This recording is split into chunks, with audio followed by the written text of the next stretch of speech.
Queremos informar que a transmissão já está normalizada para o auditório Ulisses Guimarães. Obrigado.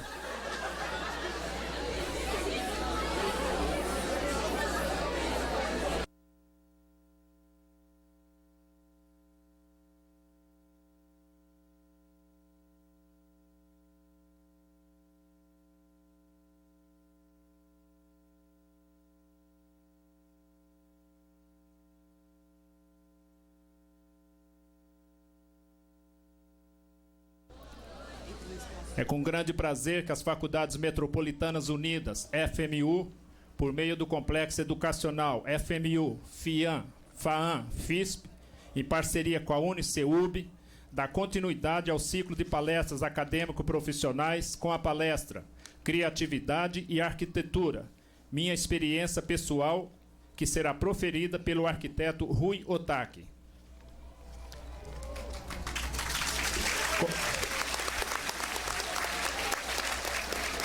Compondo a mesa diretora, o diretor pedagógico, professor Dr. Roberto Moreira, a professora Paula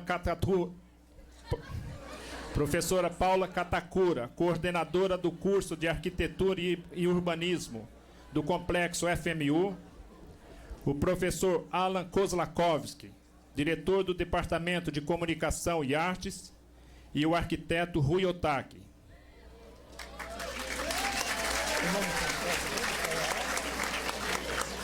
Convidamos a todos para juntos acompanharmos o hino nacional brasileiro. Passamos agora a palavra ao professor Dr. Roberto Moreira. Boa noite a todos.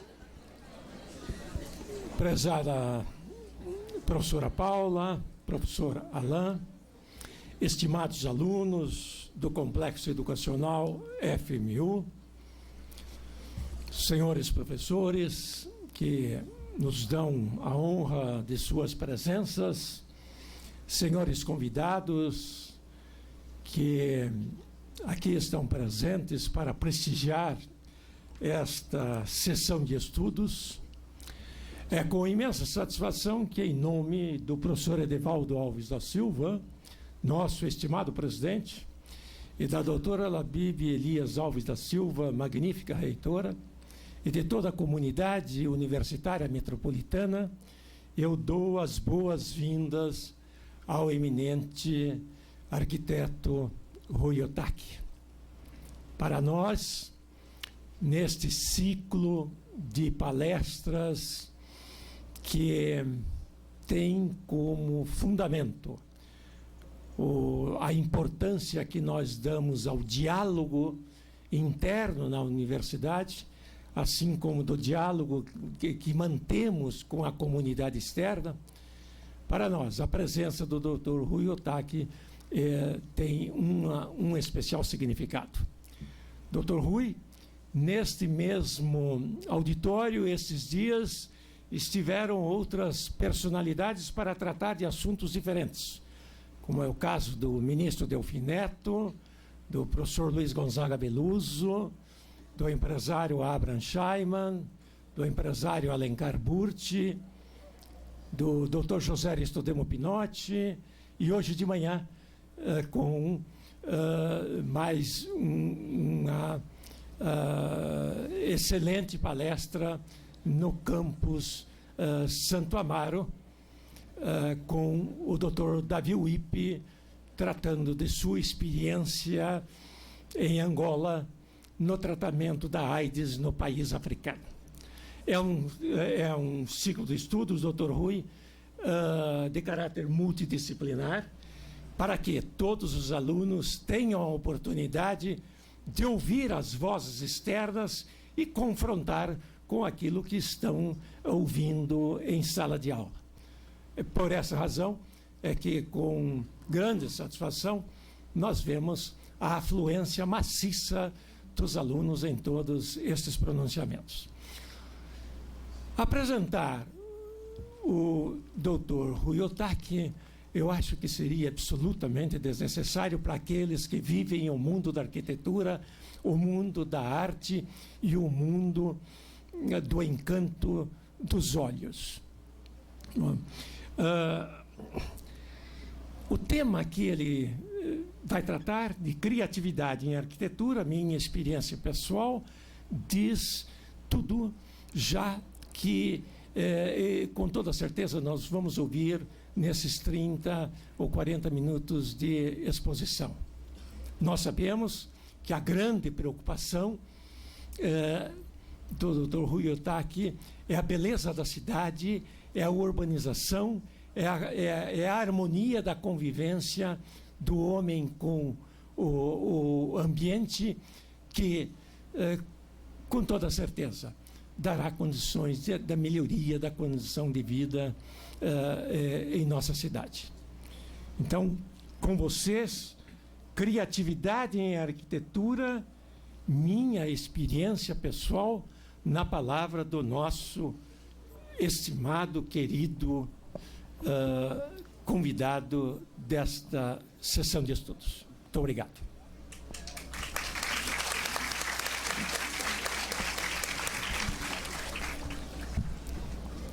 Muito boa noite, caro professor Moreira, cara professora Paula, professor Alan e estimados estudantes profissionais. Quando eu acho que é fundamental na formação dos estudantes a relação não só dentro do currículo escolar, mas também a conversa, o diálogo e troca de experiência com profissionais que já tenham alguma experiência maior, com viagens, e por isso, sempre que possível, eu procuro participar de conversas junto com os estudantes. Eu acho que é uma conversa, é um diálogo que enriquece não só os estudantes, mas também a gente, não é? Essa coisa viva que o estudante carrega. É sempre um alento e um desafio para nós, mesmo com um pouco mais de experiência. Então, e eu trago também a experiência de quando eu era estudante, eu reivindicava encontro com arquitetos, professores de outras áreas, de outras escolas, e eu me lembro muito bem que esses diálogos foram muito importantes na minha formação. Então, é outra razão também pela qual eu procuro participar desses encontros, dos seminários e palestras. E fazer com que essa experiência que eu procuro transmitir seja de alguma utilidade, não só no plano mais imediato do trabalho escolar ou de um trabalho profissional que esteja sendo feito, mas também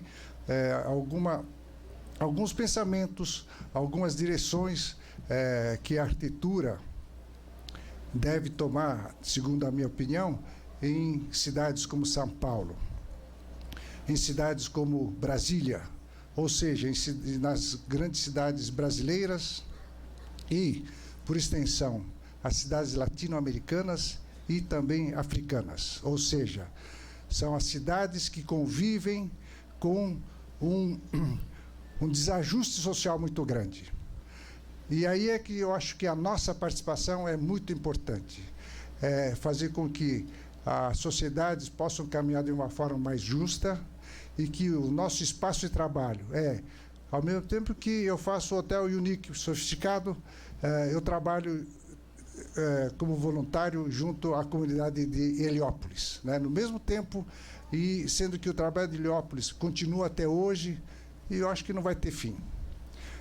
E a gente faz com muito entusiasmo, porque essas comunidades mais carentes têm uma solidariedade muito grande, solidariedade que a gente não encontra, ou é mais difícil de encontrar, nos centros ou nas comunidades de maiores recursos. E é nesse conjunto de população que nós vivemos, que nós trabalhamos, e que nós temos que ajudar o Brasil a crescer de uma forma entusiasmada, de uma forma confiante. Então, acho que é um pouco do nosso papel. Fazer com que, então, o trabalho seja bom para todos, né? Seja qualquer que seja a capacidade de recursos dessa população, qualquer que seja a sua procedência. A gente sabe que as camadas mais carentes das nossas cidades brasileiras, vêm dos desajustes de uma falta de política agrária no norte e nordeste do país, né? Então,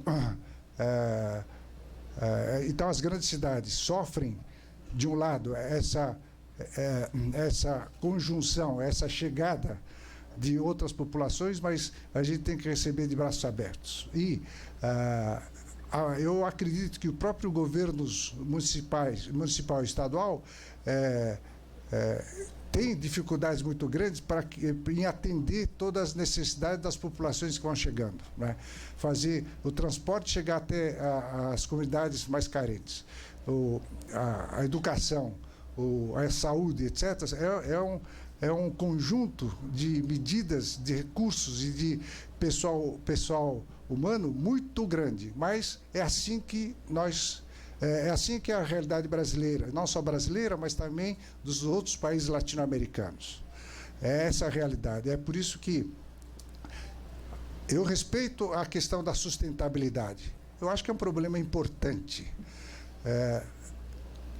Agora, só que eu acho que esse problema da sustentabilidade veio dos países chamados mais ricos, do primeiro mundo, que já devastaram as suas matas, as suas águas, agora eles querem que nós cuidemos das nossas águas, das nossas matas, etc. Eu acho que é importante, mas nós temos um outro fator muito importante, que é a sustentabilidade social. Isto não é colocado pelo pessoal do primeiro mundo.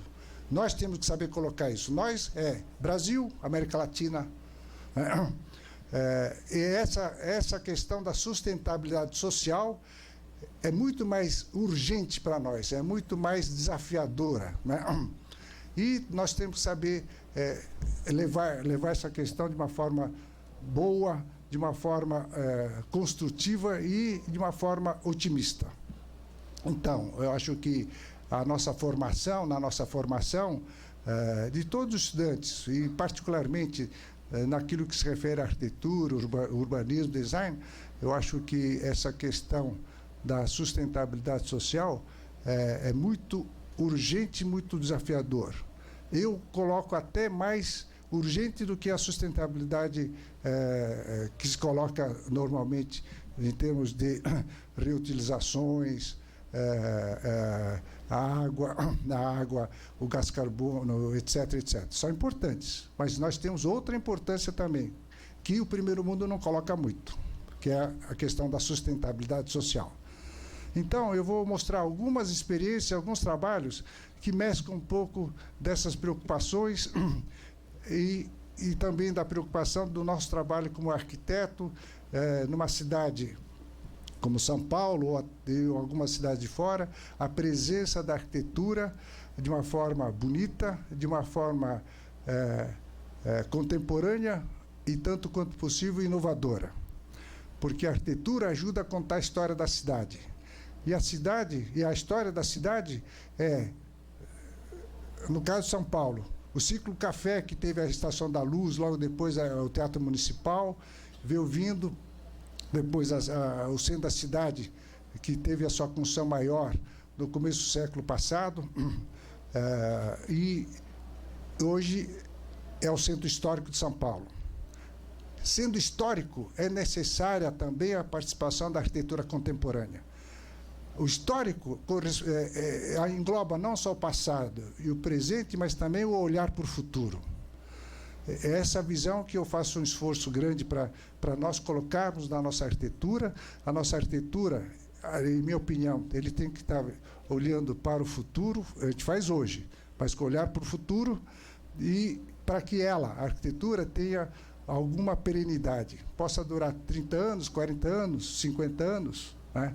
O Teatro Municipal, com algumas ressalvas de escolas estéticas, já tem praticamente 100 anos. Ela foi inaugurada em 1911.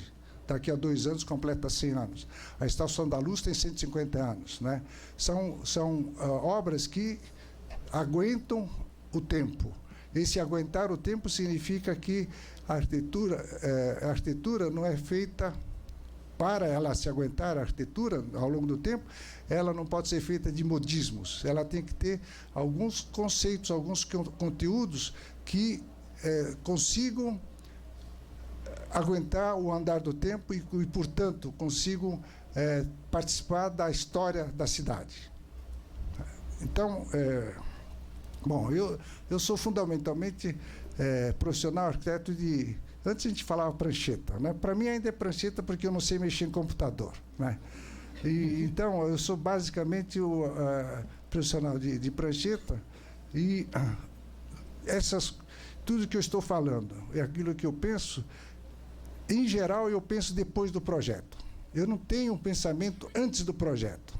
Eu faço um projeto, depois eu reflito um pouco, né? A obra, eu acredito que a arquitetura é obra construída. Enquanto no papel, ela é importante. O papel é importante, mas não é arquitetura ainda, na minha opinião. Ela se torna arquitetura quando ela se materializa, ela se concretiza. Claro, porque aí o desafio é maior e aí é que se conta a presença na cidade. Então, essas reflexões eu só consigo fazer depois do projeto. Depois de ter feito o desenho, o projeto, né?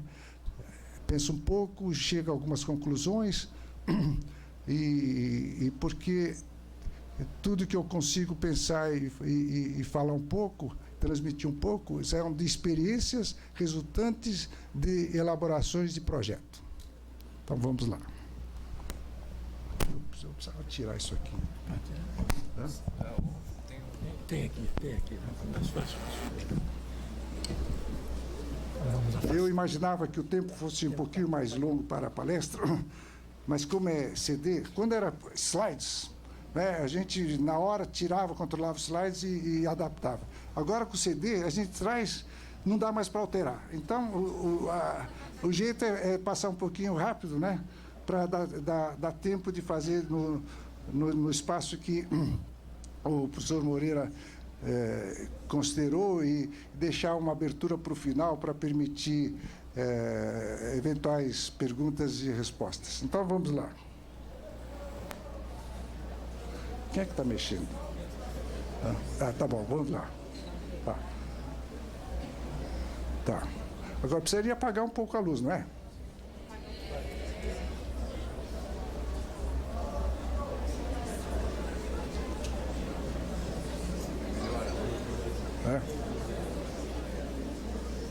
Para ficar mais nítido.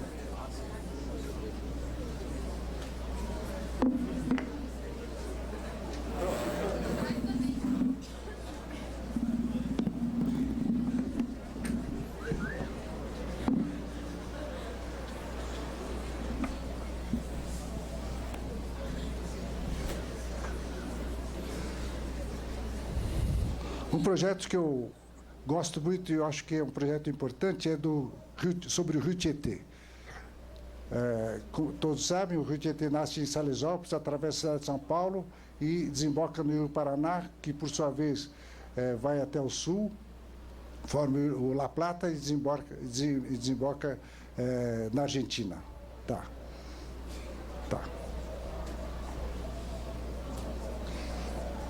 Na década de 50, portanto, há quase 60 anos atrás, o Tietê, rio de planície, com trajetória em bonitas sinuosidades, corria livremente. Rio de planície, de várzea, e assim corria o Tietê. E assim se colocava a cidade, respeitando a várzea, porque entre a várzea e a cidade tinha um degrau, em São Paulo, de 1,5 metro. Porque a população é inteligente, ela não vai invadindo a várzea, ocupando a várzea, ela ocupou no limite do terraço, a gente chama terraço aqui. Então, no verão, nas chuvas, o rio transborda e chegava até o limite, não chegava na cidade. Sabedoria popular vigorou até a década de 50. Tá.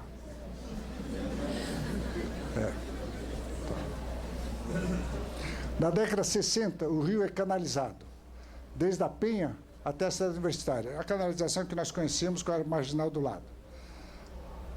São construídas as marginais do Tietê e a planície da várzea é toda ocupada. A meu ver, isso constitui-se no maior equívoco urbanístico da cidade. Na década 70, década seguinte, é elaborado pelo poder público o projeto para a continuidade da canalização até Mogi das Cruzes. E as águas, com a industrialização de São Paulo e o crescimento da cidade, vão atingindo altos índices de poluição. Esse era o rio. Rio Tietê, a Várzea Bonita.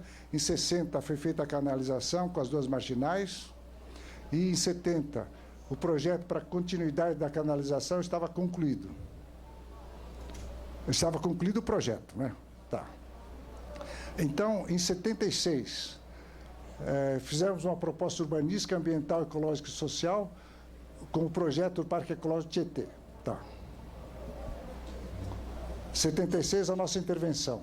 Propusemos, na ocasião, o Parque Ecológico Tietê. Portanto, acho que a maioria não tinha nem nascido ainda, né? 76, são 33 anos. O que é o Parque Ecológico Tietê? Interrupção da canalização, o parque é então criado. A mais significativa área verde urbana. Recuperação do rio, valorizando seu curso natural. Valorização das margens, com paisagismo, equipamentos recreativos e sociais. E a primeira fase é implantada em 6 anos, com 8 quilômetros de extensão e 600 mil metros quadrados de área. A implantação, o final da primeira parte se deu em 82. Ou seja, aqui é o canal.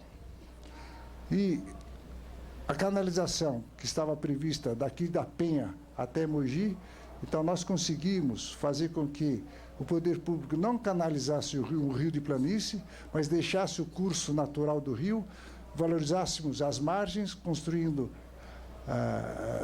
repovoando o paisagismo e construindo equipamentos sociais esportivos.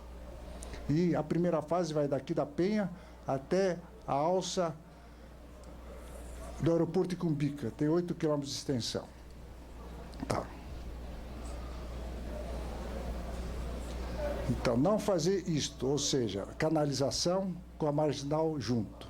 Mas, como é rio de planície, deixar o rio correr livremente, afastar as marginais até aquele terraço e, nessa faixa, então, cria o Parque Ecológico Tietê com arborização e equipamentos recreativos sociais. Ou seja, o parque não existia. Nós, com o projeto, insistimos para que criasse o parque, deixando o curso natural do rio e alargando, afastando as duas marginais. Tá.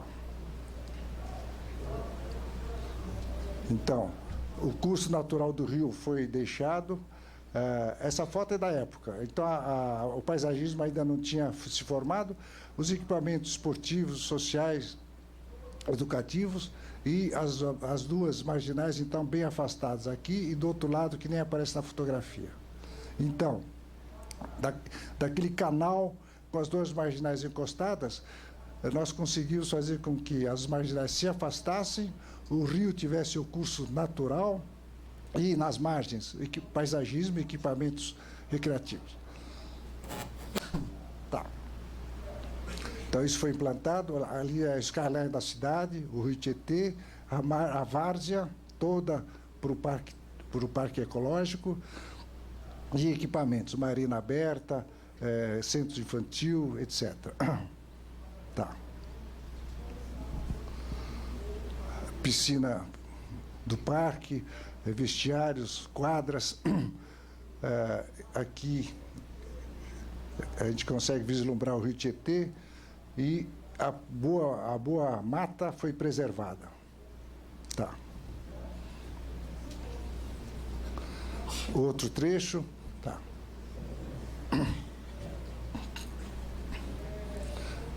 E isso que a gente não pode perder, né? O Parque Ecológico implantado deixa todo esse curso natural. Aqui está a margem e todos esses meandros. A palavra ecológica é os meandros do rio estão preservados porque são muito ricos em termos ambientais e ecológicos. e a margem da várzea, e a cidade chega até aqui. Tá.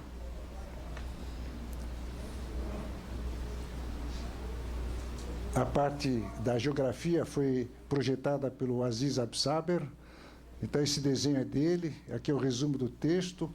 Deixa o curso natural do rio. A várzea vem até aqui. E 1,5 metro e alguns pedaços, alguns trechos, 2 metros. E é o terraço onde chega a cidade. Aqui e desse lado até aqui. Se nós fizéssemos a canalização, ela vem a canalização. A marginal vem junto.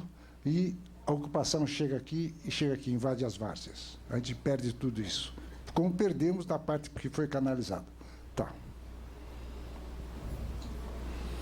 Então, no trecho natural do rio, o projeto que fizemos naquela ocasião, 76, deixa o curso natural do rio, as várzeas, então, ficam para o paisagismo, equipamentos esportivos, e a marginal fica aqui, e a marginal de volta aqui. Então, toda essa largura, e daquilo que foi implantado, a largura chega a ter 1.200 metros, é o parque ecológico. Tá. Passaram-se de lá para cá 30 anos. O parque ecológico foram implantados 8 quilômetros, e o projeto não teve continuidade. Então, a cidade de São Paulo, em 30, era isto, a mancha urbana. Na mesma escala, em 60, olha o aumento da cidade de São Paulo. E em 2000, é tudo isso aqui, não é? É claro que todo esse crescimento também influenciou todos os acidentes geográficos da cidade de São Paulo. O Rio Tietê, Tamanduateí, o Pinheiros, a Serra, né? As pequenas colinas que nós tínhamos da Penha, a freguesia do Ó, e tudo isso foi coberto pela construção. Tá.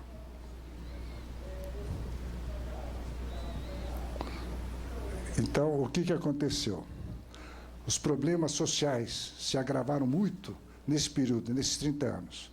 Então, uma parte da várzea foi ocupada por invasões. Invasões que chegam até a beira do rio, de uma forma perigosa, porque essas construções são muito precárias, muitas chegam a desabar sobre o rio, e, nas épocas de grandes chuvas, a várzea, a água que tinha a várzea não tem mais com as invasões que houve, e tem provocado grandes problemas. Tá. Então, do ano passado, no começo do ano passado, 2008, nós fomos chamados para fazer uma atualização do projeto Parque Ecológico Tietê, pelo Poder Público. Então, nessa atualização, voltamos a defender a várzea para equipamentos públicos, sociais e recreativos, paisagismo, em vários setores. Tá.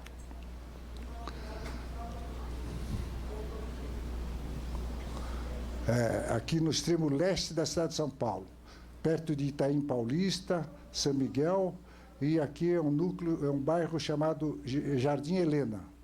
Então, o Rio Tietê, e na atualização do parque propusemos a Via Parque para automóveis e bicicletas, e dentro dessa Via Parque, então, o Parque Tietê, com equipamentos sociais, esportivos, paisagismo e vegetação auxiliar para a proteção do rio. Tá.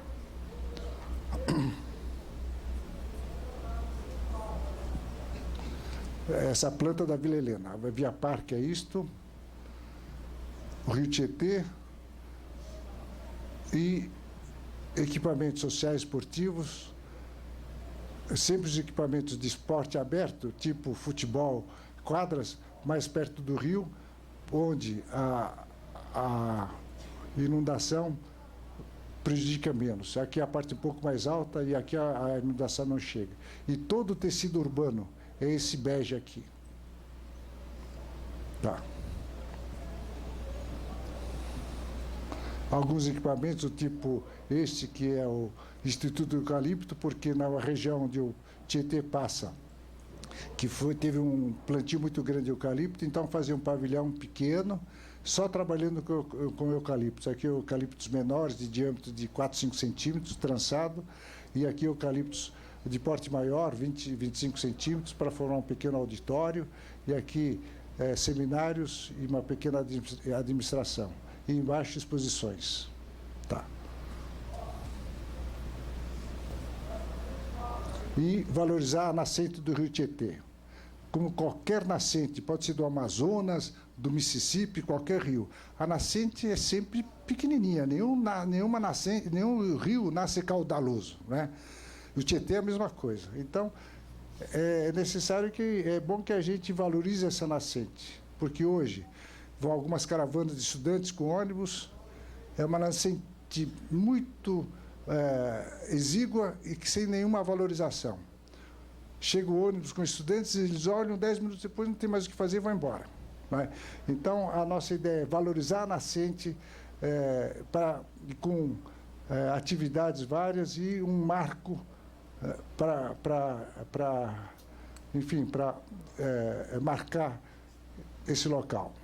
Tá. Isso na nascente do rio, lá em Salesópolis, a 70 quilômetros daqui. E a Via Parque, importante, esse que está assinalado em vermelho na borda do parque, ele vai e volta, e metade é para bicicleta e metade para automóveis, automóvel e bicicleta. Essa via permitirá a ligação de São Paulo a Mogi, por exemplo, com bicicleta, que você vai pedalando cerca de 1 hora, de passeio ao ar livre, e, evidentemente, quando o parque estiver implantado, numa trajetória muito agradável. Tá. Tá. Outro projeto. O projeto mais recente na Avenida Paulista, o edifício Santa Catarina. Essa é a Avenida Paulista, né? A vida marcante, que começou há 120 anos atrás, com um loteamento, e a Avenida Paulista é o ponto mais alto da cidade de São Paulo, os lotes de 50 metros de frente sem de fundo. E quem que construiu naquela época? Os fazendeiros de café e os primeiros industriais paulistas, aqueles que começaram a industrialização de São Paulo. E foram feitos casarões ao longo dos 2 lados da Avenida Paulista, que tem 2,5 km de extensão. Logo depois, na década 30, 40, alguns casarões começaram a ser substituídos por prédios de apartamentos residenciais.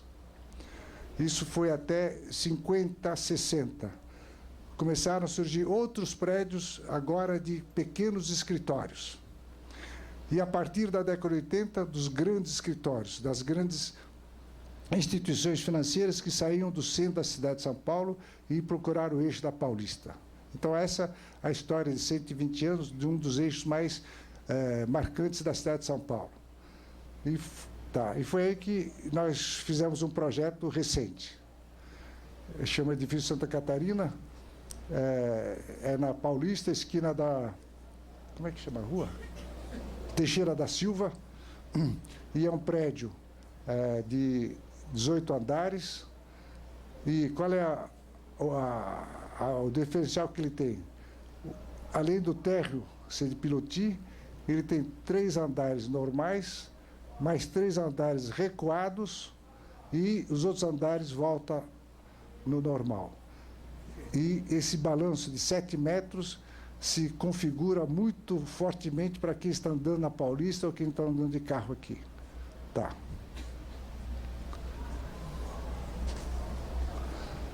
A planta é esta. A estrutura tem 4 pilares, 2 e 2. E aquilo que a gente chama o core do prédio, isto é, os elevadores, escadas, infraestrutura de ar-condicionado, banheiros, etc., colocamos aqui no fundo.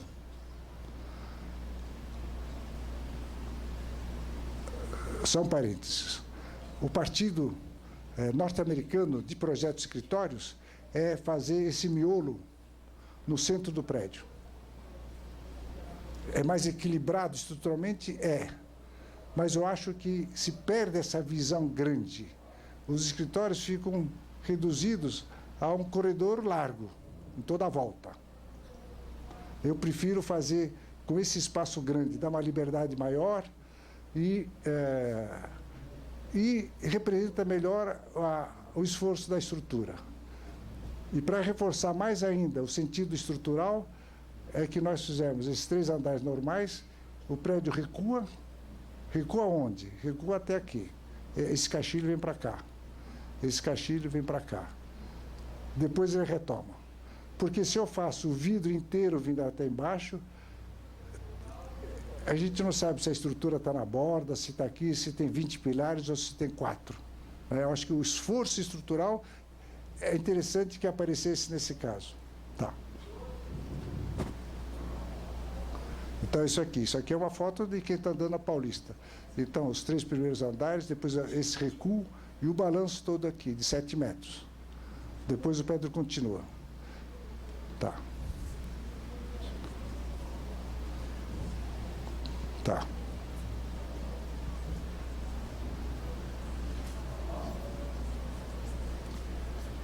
Então, o prédio visto de um outro, de frente, né, com essa configuração, a gente percebe esse dente que faz, e aqui em cima, o prédio, eu fiz um prédio arredondado no topo, que tem essa estrutura, aqui em cima tem um auditório, e é todo envolvido pelo terraço. Tá. Hotel Unique. Hotel com essa forma de arco invertido, no limite da altura que a legislação de São Paulo permite para Brigadeiro Luiz Antônio, ou seja, 25 metros. Do 25 metros eu tracei uma linha, um apoio aqui, outro do outro lado e essa curva. Tá. Tá.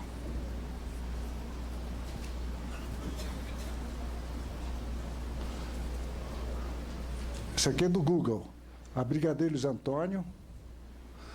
Ela foi totalmente ocupada nas décadas 50 até agora, até recentemente com casas. Tudo aqui é casa. E nos últimos 25 anos, já não há mais nenhuma residência aqui. As casas foram transformadas em consultórios médicos, principalmente, agências de publicidade, etc. Então, a rua se tornou uma rua de serviços. Nesse terreno, nós procuramos recuar ao máximo o hotel, forma-se um jardim grande, um respiro para a avenida, né? E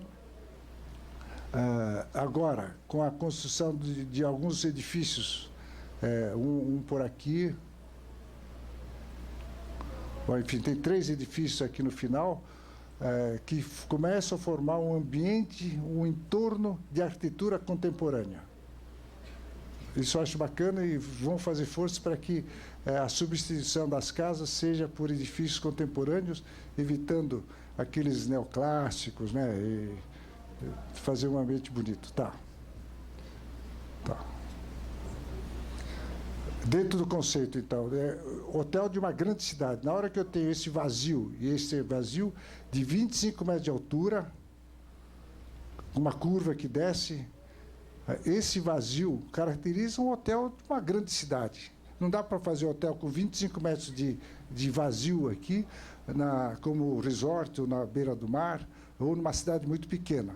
Então, a proposta é de um hotel para uma grande cidade, caracterizada a proposta para esses 2 vazios.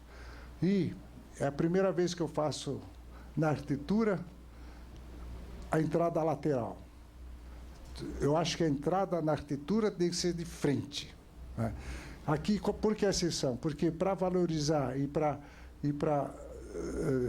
acentuar o conteúdo da proposta, o hóspede, a pé ou de táxi ou de carro, ele vem para cá, faz a volta aqui atrás e entra pela porta do hotel. Quem vai ao restaurante faz o mesmo trajeto desse lado. Ele vai até o fundo do vão, faz a volta, deixa o carro e entra no elevador para o restaurante. Então, esse é o primeiro conceito do hotel. Tá. Então, é isto aqui, né? Agora deu uma misturada aí. Esse é o conceito. Tá. O segundo conceito é a...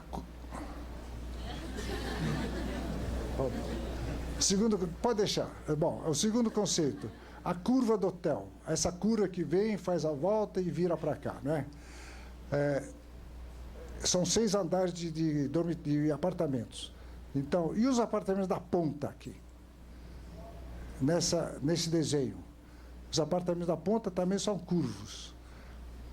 O piso é de madeira, a madeira vem, pega a curva, sobe até o forro, e aqui é o forro. Então, é o piso de madeira que, de piso, passa para a parte curva e sobe. E aqui tem, por exemplo, algumas discussões. Com essa proposta, os investidores do hotel ficaram com algumas dúvidas e chamaram 2 empresas especialistas em hotelaria. Ambas colocaram que isso aqui era besteira, que a utilidade mesmo seria aqui e que o melhor seria fechar essa parte e desprezar isso aqui. Só que seria uma pena, porque essa parte é um gasto a mais, né, uma curva, e que não adiantaria nada. Bom, aí que está. Quando a gente está convencido num projeto, acho que a gente tem que brigar pelo projeto. Tem que brigar mesmo, né? E tentar a gente ter a convicção de que a gente vai convencer os investidores. É fundamental isso. Bom, de tanto eu encher a paciência, de insistir, não é? Os investidores falaram, tá bom, então vamos fazer curva, como você está querendo. E assim foi feito. Tá. Então, o piso vem, sobe na curva até o forro, né? Bom, quando ele começou a ficar pronto, já começou, os investidores começaram a olhar com os outros olhos a curva. O hotel ficou pronto, foi inaugurado. 2 ou 3 meses depois da inauguração, todos os apartamentos de ponta, ou seja, que tem essas curvas, se tornaram os apartamentos VIP do hotel. Você vai hoje lá, são os apartamentos VIP, porque a procura foi muito grande, né? E o sucesso foi incrível. Agora, por que empresas de hotelaria colocaram restrições? Porque eles querem trabalhar na certeza. Né? Eles foram contratados para dar algumas opiniões e querem dar opinião na certeza. E o que é a certeza? É dar opinião naquilo que já está consagrado. Então, essas empresas nunca vão ser inovadoras. E nós queremos sempre ser inovadores. Claro que vai ter conflito sempre com essas empresas especializadas em qualquer atividade. Então, quando já vem uma empresa de qualquer outro tipo, eu já fico com o pé atrás e falei, bom, vai ter que brigar aí, né? E é sempre assim, pela própria natureza. A empresa é contratada para dar uma consultoria, eles vão dar consultoria na certeza do que eles têm, e essa certeza vem de experiências anteriores de arquitetura, de construção, etc. E a gente quer inovar, né? Mas a gente tem que ter convicção. Tá. Vamos lá. Bom, várias fotografias, então, desses apartamentos, né? Essa curva que vai até o forro, né? Aqui bem de frente. Então, o espaço é realmente surpreendente, inusitado, né? Tá.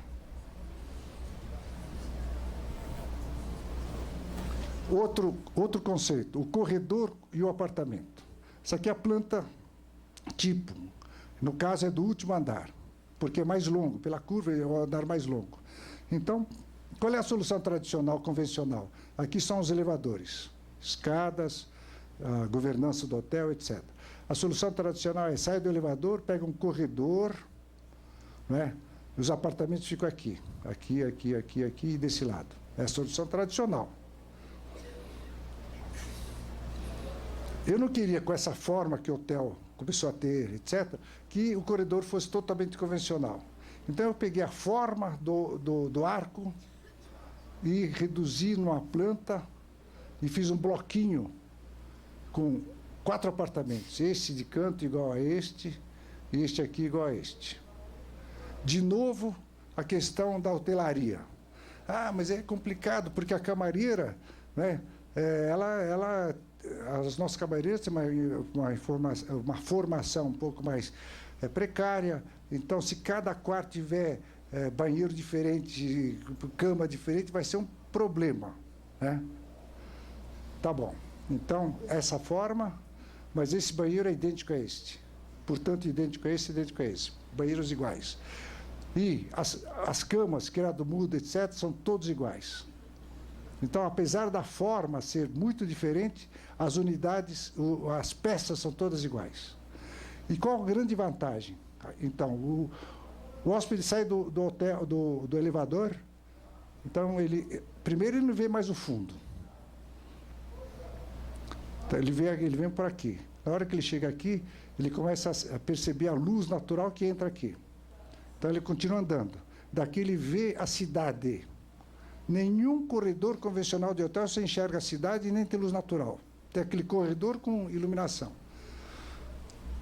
Então, ele continua andando. Quando começa a escurecer aqui, ele já vê a outra luz chegando aqui e assim por diante. Então, o corredor é totalmente inovador e de acordo com o conteúdo geral da forma do hotel. Então, ele faz parte do conteúdo da proposta do hotel, a solução do apartamento e de seu corredor. Tá. Então, olha, esse é o corredor. O grupo de 4 apartamentos desse lado e do outro lado. Então, eu pus luz mínima aqui. Por quê? Porque logo pega a luz natural de fora e a pessoa olha de fora. Então, toda a valorização de iluminação é natural pelas janelas aqui. E essa é uma das janelas. Você vê a cidade de São Paulo. No caso do andar mais alto, você enxerga o Ibirapuera, todo o Parque do Ibirapuera. Tá. E outra questão. Aqui é aquela curva do hotel. Essa fachada da curva é com placas de cobre. E o apoio é concreto. Cobre, material super contemporâneo, industrializado, etc., com a linguagem contemporânea. O concreto é um material da linguagem do modernismo. Mas eu nunca fiquei muito confortável com a palavra de modernismo para o concreto. Então, eu fiquei estudando e que propus essa solução. Afinar o pilar. Aqui na borda ele tem 3 centímetros, subindo 25 metros. E ele vai chanfrado, e aqui no meio ele tem 60, que o Mário Franco, calculista, exigiu. Mas para que isto? Porque o cobre superindustrializado, ele chega aqui na ponta aqui. Essa pontinha tem 3 centímetros de cobre. Então, o concreto, eu queria que também tivesse 3 centímetros lá em cima. Então, eu não somo cobre mais concreto. Eu não queria soma, eu queria fusão de concreto com o cobre. Os dois conversando de uma forma contemporânea. Então, tinha que trazer o concreto para a contemporaneidade, né? E com esses 3 centímetros foi possível. Olha a pontinha aqui. Então, vem uma série de arquitetos americanos, europeus, japoneses, né? Eles olham isso aqui, eles falam assim, hoje no nosso país, Estados Unidos, na Europa, a gente não consegue fazer esse concreto. Vocês forem lá no Nica, é impressionante esse concreto. Falei, pois é a nossa tecnologia. Nós conseguimos fazer isso aqui. Nós temos uma mão de obra que não é tão qualificada assim, mas que tem uma percepção muito grande. A gente consegue fazer isso, né? Então, aqui é a fusão de 2 materiais aqui na ponta. Aqui tem um episódio que eu sempre repito, que é engraçado. Quem construiu essa obra foi a construtora Método, cujo presidente é o Hugo Rosa.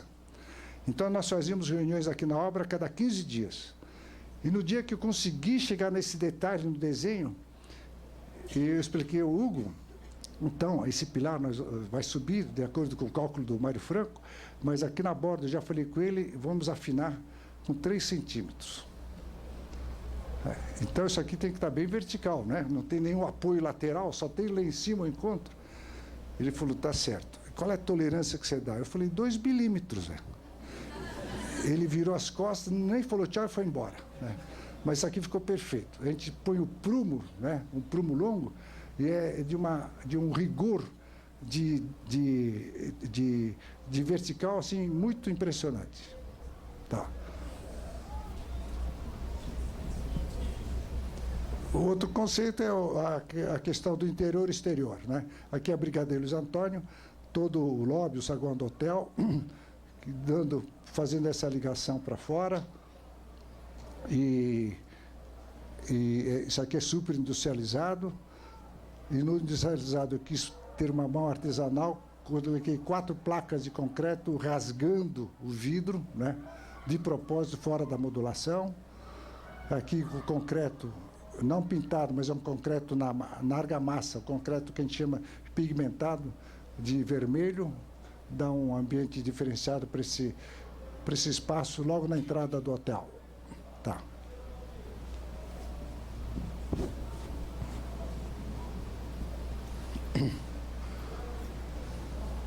Na verdade, essa imagem mostra melhor a ligação interno e externo, né, com a Brigadeiro Luiz Antônio.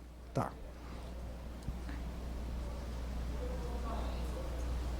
E lá embaixo é um centro de convenções para festa, casamento, reuniões de empresas, etc. Então, é uma modulação. A parte de reuniões é esta, né? Isso aqui pode ser modulado, pode tirar tudo, colocando dentro desses armários.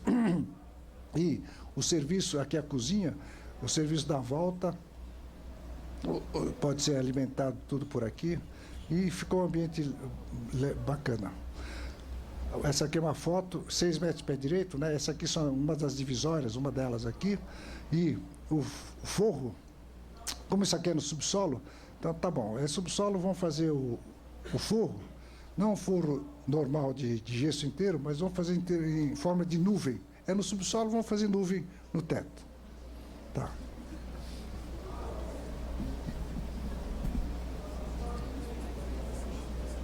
E a vista do NIC, né? A Brigadeiro está liberado para prédios até 25 metros de altura, que é isso aqui. Aqui são os jardins e essa rua é Estados Unidos, daqui sobe aquela ladeira toda até a Vila Paulista. Tá.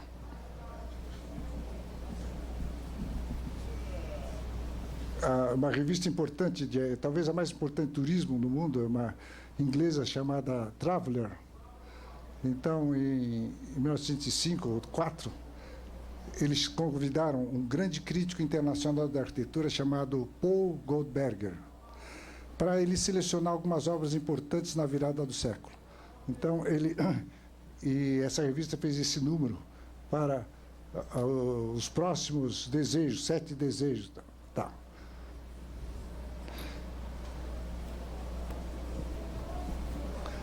Então, ele selecionou 7, evidentemente o NIC está dentro, né? Você não estaria aí.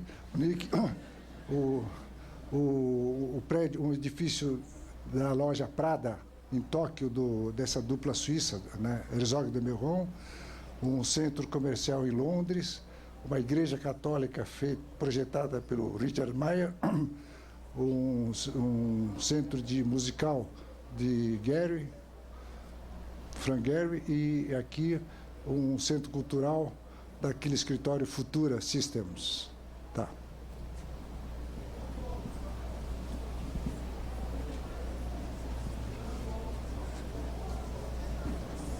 E o New York Times, uns 2 anos atrás, fez um elogio à tentativa de São Paulo de criar uma nova São Paulo e coloca uma ilustração grande e única. Por que eu coloquei essa imagem? Porque nós, arquitetos, no Brasil, estamos muito omissos em relação aos problemas de arquitetura e da cidade. Eu acho que nós temos que estar mais presentes. Ontem, o Lula lançou aquele grande programa de habitação popular. Não tinha um arquiteto lá presente. Nenhum arquiteto. Para começar, até esqueceram de chamar de tal é a omissão e a ausência dos arquitetos nas discussões de problemas urbanos, de cidade, etc. Não é? Acho que nós temos que estar mais presentes. Não é? E como é que a gente está mais presente? Por atuação. Não é só a vida acadêmica, não é suficiente. Nós temos que saber trabalhar nos espaços urbanos e participar de todas essas discussões urbanas. Né? Então, eles podiam... Esse artigo fala de turismo, de uma série de coisas em São Paulo, moda, gastronomia, mas eles ilustram com arquitetura. Né? Eu acho que é importante a gente estar presente sempre que possível. Tá.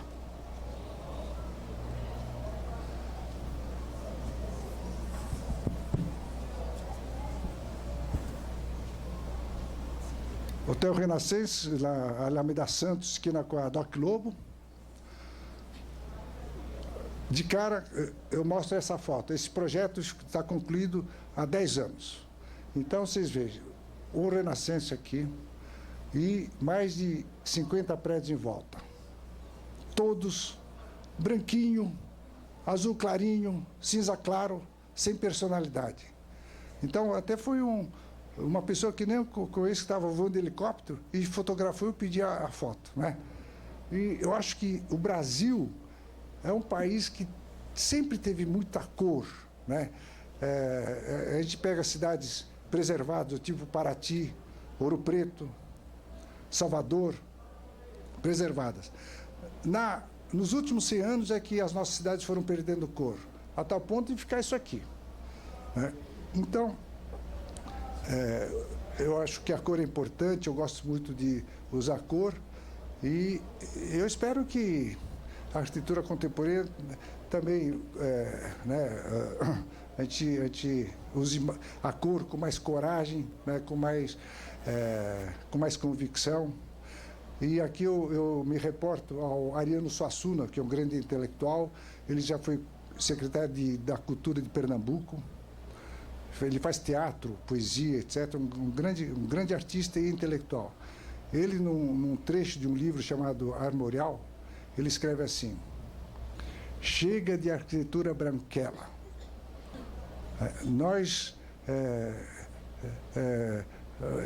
Eu não sou arquiteto, mas eu acho que nós deveríamos usar na arquitetura cores fortes, vibrantes, etc. Né?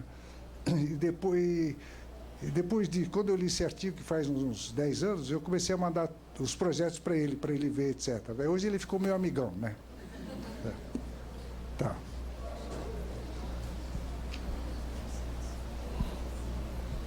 Então, esse hotel tem 2 conceitos. Um, ao longo da Alameda da Doc Lobo. É uma ladeira e eu fiz os terraços ondulados, que é a proposta da arquitetura brasileira. O Hotel Renascença é uma cadeia norte-americana. E, como cadeia norte-americana, eles queriam os apartamentos bem confortáveis e no térreo, como qualquer hotel americano, aquele grande caixote. Né? E nós brigamos muito para que fosse possível fazer esse projeto. Terraços claro e escuro, né, com as curvas, e a parte de cima, a torre dividida em 2 e ligadas por elevadores aqui. Então fica mais esbelto a dupla torre dialoga com o espaço da cidade. E os terraços dialogam com o espaço da rua, do pedestre, da árvore. Tá.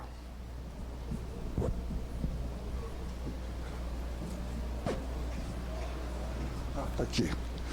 Então, a Doc Lobo, os terraços, né, todos com vegetação, e a parte da torre dialoga com a cidade, a parte mais alta. Tá. Tá. Tá. Pode. É a plantinha do andar tipo, 10 apartamentos aqui, mas formando praticamente um retângulo com as bordas, com os cantos bem curvos. E aqui a mesma coisa. Os elevadores, 5 elevadores sociais, e aqui toda a parte de governança, escada, etc. E com isso, o corredor fica muito reduzido aqui e aqui. Tá.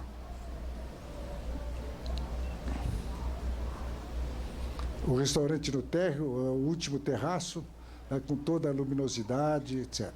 Tá.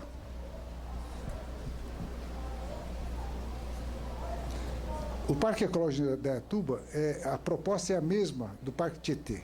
Só que, como Indaiatuba é uma cidade muito pequena, a influência do Parque de Indaiatuba foi muito grande. E como nós estamos com problema de tempo, então eu vou pedir para passar sem muitos comentários aqui. Localização, tá. Aqui é a cidade, o Parque de Indaiatuba é isto aqui, e a cidade é isto, ou seja, ela influencia muito mais a cidade, e ela coincide com o eixo de desenvolvimento urbano, então a população tem fácil acesso ao parque.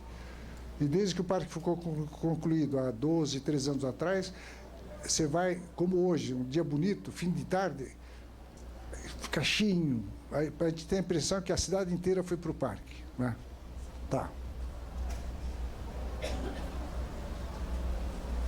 Assim era o rio. Ninguém dava bola para o rio. Era esgoto a céu aberto, né? E quando nós fomos contratados, na verdade, para fazer plano diretor, nós chegamos ao prefeito e dissemos: prefeito, depois de andar 2 horas com ele em volta da cidade, eu falei: eu acho que dá para fazer o projeto do parque, a gente tem que mudar o córrego. Eu acho que o segredo está no córrego. Mas esse córrego não vale nada, ninguém gosta dele, só tem rato, barata, não sei o quê, mato, né? E o pessoal que mora lá perto dá as costas para isso. Então nós escrevemos que até 90, o córrego Barnabé, era um fio de esgoto aberto, cercado de mato, lixo e bicho. Tá. Pode ir. Córrego era este, a cidade, essa mancha. Então você vê que o córrego coincide com o eixo do desenvolvimento da cidade. Mas o córrego era um lixo, né? Um esgoto. Então nós percebemos isso e propusemos o saneamento do córrego e formar em sua volta o Parque Ecológico de Indaiatuba. Ao constatarmos que esse fio de esgoto era paralelo ao crescimento da cidade, propusemos sanear o córrego e criar um parque em seu entorno. O projeto do Parque Ecológico de Indaiatuba. Portanto, o parque não existia. Nós propusemos sanear o rio e fazer em sua volta, principalmente aqui onde não havia ainda construções, e nessa borda, um parque interessante. É aqui menor. Tá.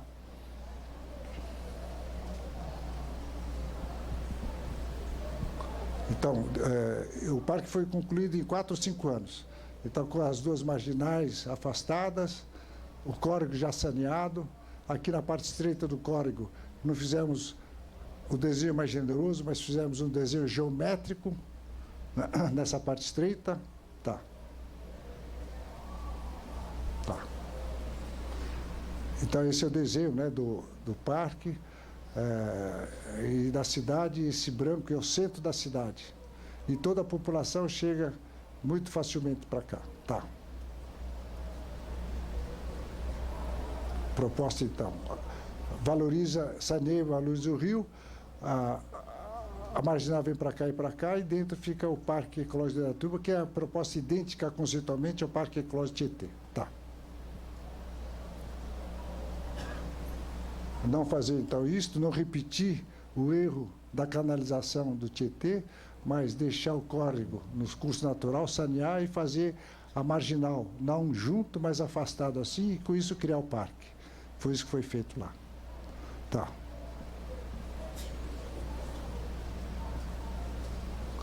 Então, como era e como ficou. Aqui é uma mata nativa, que é essa aqui, uma mata boa, que é essa aqui. Como era esse trecho, como ficou. A única casa que havia era esta, que evidentemente dava o quintal para cá. Quando o parque ficou pronto, eles reformaram e deram a frente para o parque aqui. Então, essa proposta, como a do Tietê, é uma intervenção do arquiteto no espaço da cidade. Não é que tinha um espaço que foi feito, então, um parque. Não tinha parque. O rio era um esgoto. O projeto conseguiu sanear o rio e fazer com que fosse possível fazer um parque lá dentro. Tá. Então, o outro trecho, tá. Mais um trecho, vai. Aqui é aquela parte estreita, e quando alarga, então o desenho fica mais generoso. Aqui é a parte estreita, tá.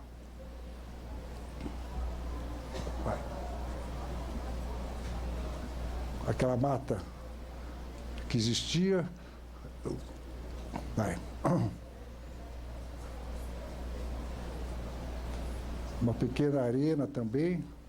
Aqui a cidade, né, já com alguns edifícios. Tá. Tudo isso que virou um parque, não é? Tá.